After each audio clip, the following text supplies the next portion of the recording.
નમસ્કાર દર્શક મિત્રો, લોકસત્તા શોમાં આપનું સ્વાગત છે।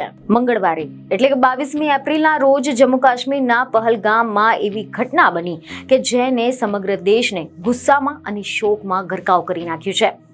પહેલગામમાં થયેલા આતંકવાદી હુમલા પછી બધાનું ધ્યાન વડાપ્રધાન નરેન્દ્ર મોદી પર કેન્દ્રિત છે।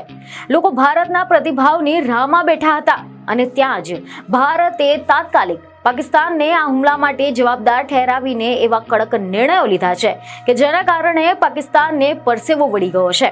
નવી દિલ્હીમાં વડાપ્રધાન નરેન્દ્ર મોદીની અધ્યક્ષતામાં સુરક્ષા મામલાની કેબિનેટ કમિટીની બેઠક યોજાઈ હતી, જેમાં પાકિસ્તાન સાથેની સિંધુ જળ સંધિને રોકી દેવાનો નિર્ણય લેવામાં આવ્યો છે।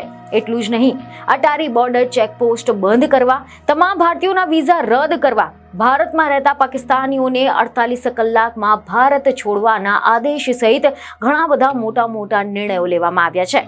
જેના વિશે જો આપણે ડિટેલમાં વાત કરીએ તો અહેવાલ એવા મળી રહ્યા છે કે વિદેશ સચિવ વિક્રમ મિસ્ત્રીએ CCSની બેઠકમાં લેવાયેલા 5 મોટા નિર્ણયોની જાણકારી આપી હતી, જેમાં જાણવા મળ્યું છે કે જ્યાં સુધી પાકિસ્તાન વિશ્વાસપાત્ર રીતે અને પાછો ન ખેંચી શકાય તે પ્રકારે સીમા પાર આતંકવાદને તેના ટેકો પાછો નહીં ખેંચે ત્યાં સુધી વર્ષ 1960ની સિંધુ જળ સંધિ મોકૂફ કરાશે।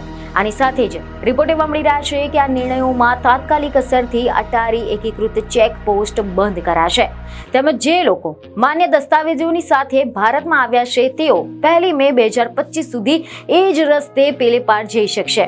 અને SAARC વિઝા અપવાદ યોજના અંતર્ગત પાકિસ્તાનના નાગરિકોને ભારત આવવાની પરવાનગી નહીં મળે। પાકિસ્તાની નાગરિકોને અપાયેલા દરેક જાતના SPES વિઝા રદ કરવામાં આવે છે। SPES વિઝા અંતર્ગત ભારત આવ્યા હોય તેવા પાકિસ્તાની નાગરિક પાસે હવે ભારત છોડવા માટે 48 કલાકનો સમય આપવામાં આવ્યો છે। તેમજ નવી દિલ્હી ખાતે પાકિસ્તાની હાઈ કમિશનમાં રહેલા સંરક્ષણ, મિલિટરી, નેવલ તેમજ એર એડવાઇઝરોને ભારતમાં અવાંછિત વ્યક્તિ જાહેર કરવામાં આવે છે અને તેમની પાસે ભારત છોડવા માટે 1 અઠવાડિયાનો સમય છે।